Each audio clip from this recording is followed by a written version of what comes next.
Hollywood Bets, Gravel, Polly. Hello, everybody. How are you all doing? Wednesday, let's get straight into the action. Len Mayhew's on the line with me, and we're going to go through the card. First race is over 1,000 meters. It's a maiden, an open maiden that is a handicap, and this horse, Power of Pearls, looks very hard to beat. It's priced up at 13 to 20 to win it, and this is for the Dawson Yard. They'll be hoping that Power of Pearls gets it right. The second choice in the betting is the 4-horse Don Magoo, who's trading at 11 to 2 and 11 to 2 about the 6 Highveld Storm, and then you can get 8 to 9s and better about the balance. So I guess start to the bypods. Len, good morning. We're bankering Power of Pearls, I take it. Good morning, Clyde. Look, Power of Pearls is placed in all 10 of her runs. She's highly consistent. And clearly the fact that Candice Dawson has only brought the one horse down to the Polly, she feels that she's obviously feels pretty strongly about the fact that she'll take to the Polly. So for the smaller players, I would say by all means banker her in the bipod. I've just covered her because on the off chance that she doesn't take to the Polly. And look, she's got extreme pace, so she'll be in front. But the minute there she gets company, she seems to turn it up. So, if she gets clear and she gets a good lead in the straight, I don't think they'll get to her. But if they get near her, that's the worry for me, that she doesn't finish the race off. But as I said, the fact that she's only brought the one horse down, I think she's pretty strong that she will enjoy the Polly track. Okay, thanks. If you look past it, then you got Captain T, Highveld Storm, and a few others. But as I say, for the smaller player, I'd say banker Power of Pearls. But I've covered her in the bipod because it's not an expensive perm. Fair enough. Thanks, Len. And worst case scenario, you can double up. So a 144 cost for Len, just on the note of the first timer from the Glen Cotson stable, Sierra Foxtrot. He says, a nice filly, they'll probably need the experience. Okay, race 2's a maiden plate, and it's over 1,400 meters. I can tell you that in the second race, take out number 4, it's not running anymore. And the betting has got them as follows. There's also Serena Moodley that Andre Nel trains. Number 3, Prince Jasper. Looks quite hard to beat. 18 to 10 to win. I've heard a bit about that too. 9, Owner of Creation. Craig Zaki riding this for Dennis Bosch. Is priced up at 5 to 2, second favourite. 6, Sail the Horizon is at 7 to 2. 2, Winter Circle, 7 to 1. 8, Roy's Glorious, 8 to 1. And then 14 and better about the balance. Prince Jasper, you like, Glenn? I've heard quite a bit about this horse. Yes, Clyde. Look, Prince Jasper, look, he needed his last run, and he certainly can. If he's improved from that run, then he's definitely the one that they have to beat. Only problem for me is that he didn't seem to find anything at the finish, and now he's going over a 14. So I did cover him. Next best, or the danger, could be the 9-horse Owner of Creation. But he's had 28 runs and he's still struggling in the maidens. Today looks probably his best chance of cracking it. He's got Craig Zaki in the saddle, and he'll be given every chance. Then the 6-horse Sail the Horizon. He did finish 2 lengths ahead of Owner of Creation the last time they met, so he must be respected. But his worst run was with the blinkers, and I see that they've put the blinkers back on him today, so I'm not quite sure. Look, he was reported coughing last time. So perhaps that had something to do with it, and obviously Garth Puller feels he's a better horse with the blinkers. So I'm playing it safe. I've gone the 3 horses in the bipod and PA. Okay, got that place accumulated 3, 6 and 9 in the first leg of this PA. That perm, they've got a few bankers in there. Other races are quite challenging. 432 Rand even. So Hot, So What is favourite to win the third, priced up at 4 to 1. It's quite an open race. They bet 4 to 1 the field here. 1 Infinity Edge is at 9 to 2. And the 3 Perilla is at 11 to 2. You can get 6s and better about the balance, but it does appear to be a wide open race. A few that can win the first leg of the Pick 6. And to get your Pick 6s on, remember to go to betway.co.za. There's the QR code. If you're watching on our channel 240, that you just use your phone and open your account and scan away with Betway. Okay, that's the first leg, Pick 6 time. Len, how have you played it? Clyde, this is an extremely competitive fillies and mares race. And there's not one horse that I can say to you, you can leave out and be comfortable with, because all of these fillies have a winning chance on their day. Infinity Edge, she's run against stronger quality fillies in her last two starts. So she must have a big chance. And I see that they're trying blinkers on her today. Against her, though, is the fact that she's got 63.5 kilos. That's a lot of pudding to carry. And also the fact that she's actually 8 kilos worse off with her stable companion, Sovereign Grant, for a half a length beating. So strictly speaking, Sovereign Grant should beat Infinity Edge. Then you've got the Cape Visitor, So Hot, So What. She loved KZN last year. You know, she won a race here and acquitted herself well in the others. So she's got to be a big runner. But Cloudy, it's very open as far as I'm concerned. So as you can see in the Barpot PA, I mean, I've gone the whole hog, and pick six, I've gone the whole field. Yeah, that's understandable. Field for Len. The money's coming for Dennis Bosch's horse, Perilla. But I think you're right. There are a whole lot of horses that can win this. This pick six costs $14.08 as it looks.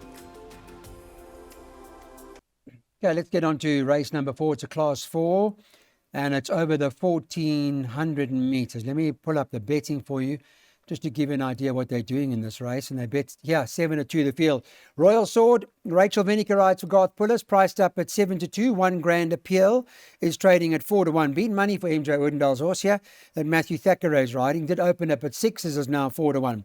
7 Tams Night is trading at 4s for Robbie Hill and Tristan Godham. And number 10, Notable. Well, this is interesting for Dom Zaki. First time for Dominic Zaki. This horse that Serena Moodley rode once before and actually won on. Opened up at 33-1 and is now a joint favourite at 4-1. And then they bet 9-2, 5-1 and better about the balance. So quite a busy market, I see, Len. Yes, Clyde. Well, it seems that I've been watching a different movie to according to the betting. Because strictly on form, if I had to look at Notable's form, he's been beaten double digits in his last 4 runs. For me, it's impossible to put the horse in a perm. If I had to take a pick six and put in the field, he would be the last horse to include. But I've got to respect the fact that they've backed the horse from 33-1 to 7-2, which I find unbelievable. Clearly, the horse has shown them tremendous work. He's now in the stable of Dom Zaki. He must be working like a machine for them to put money like this. But as I say, I'm a form follower, and strictly for me on form, I can't have it. The right horse for me is Tams Night. He's won 3 of his 5 races in KZN. He's a horse to me that's loaded with ability. He won easily last time, so he's back to his best. And the only time he ran on the poly, he won effortlessly, by 4 lengths. So I'm taking a chance here. I'm going for Tams Night as a banker in all perms, and I'll have to take it on the chin if it comes not notable. Fair enough, got it. Thanks, Len. So we're bankering Tams Night here in this jackpot. Robbie Hill and Tristan Godden, they team up. Also a little bit of support for that. And in that jackpot, 112 Rand if you take it like that. Well, the Source Blast from the past hasn't run since the 31st of August last year. Glenn Cotson, Chad Little's riding over Glenn Cotson. Glenn Cotson said, showing nice work and should be competitive. And they've priced the Source up favourite now 28-10 to win this event. 1 Rainbow Reward is 7-2. 4 Bless Me Fred is 7-2. And the 7 Victor Rail is 9-2. 3 Intrepid is trading 11-2. And then it's double figures about the balance. But quite a bit of interest in the Source Blast from the past, Len. Yes, Clyde. He's returning from an 8-month break, and he has been gelded. And the stable comment is that he's showing nice work at home and should be competitive. So one needs to take note of that. I feel strongly in the camp of Rainbow Reward. He's back over his best course and distance, and I feel that if he's allowed to bowl off and go to the front, he could run his opposition off their feet. The last time he ran over at 12, and they tried to restrain him, and he was running on at the end. But I feel that he's a better horse if he's allowed to stride and go to the front. Yes, the 6-horse Blast from the Past, he could be anything because he won his maiden at Greyville and then ran below par. Obviously, something went wrong, so as he's been off for 8 months. And as the trainer, Glenn Kotzer, has said, he's working well, so he must be respected. So for me, I think the two of them are pretty much enough. Okay, see how it all goes. The Happy claiming the 4 on Rainbow Reward here. 1 and 6 in this jackpot first leg.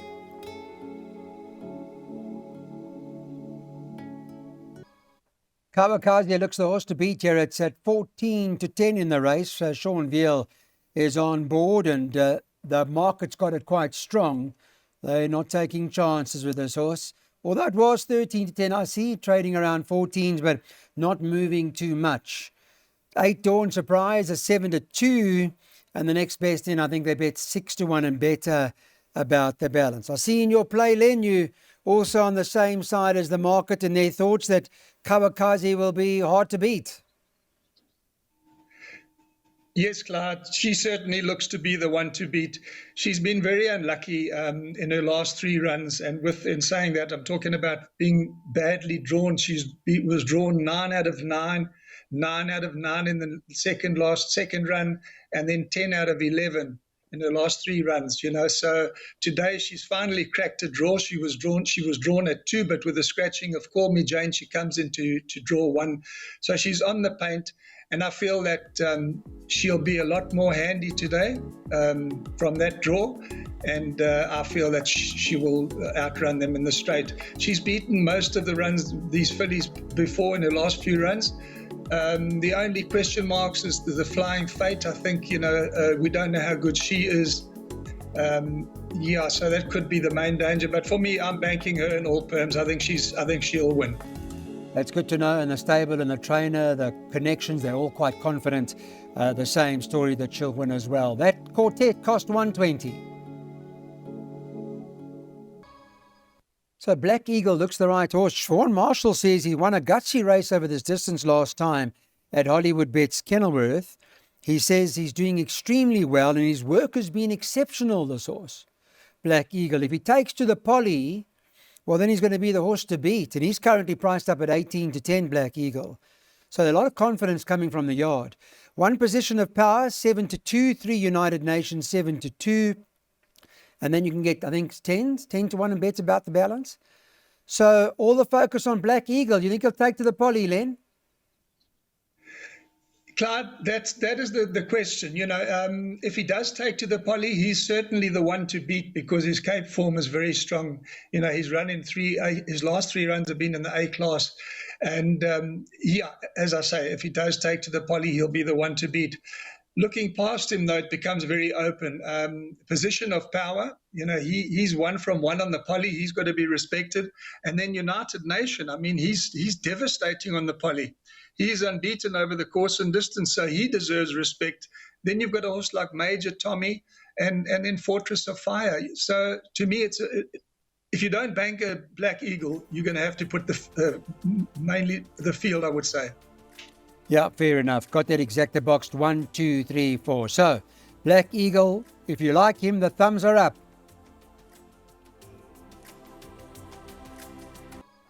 Okay, the last one on the card, and an open race, 7-2 the field, and definitely yes, it's top of the boards. This is Chad Little's ride for Wendy Whitehead's priced up at 7-2. That's number 11 on the card. 10, Calibana is at 9-2. 1 Ultimo is at 11-2. And number 6, Gorgeous Dude, is trading at 11-2. There's a little bit of confidence about Lion's Eyes. Stewie Ferry said, this horse has been ready to run for a while, but just couldn't crack a draw. Hoping it runs well today. Sean Veal is, of course, riding that for the stable. But I guess open, Len? Yes, certainly, Clyde. To me, this was one of the most open races on the card. If I had to pick one, I would go with the 1 horse, Le Ultimo. He'll be running over his favourite course and distance, and I feel he will be right there in the shake-up. If you look at his record, he's had 2 wins and a third from his 3 runs over the course and distance.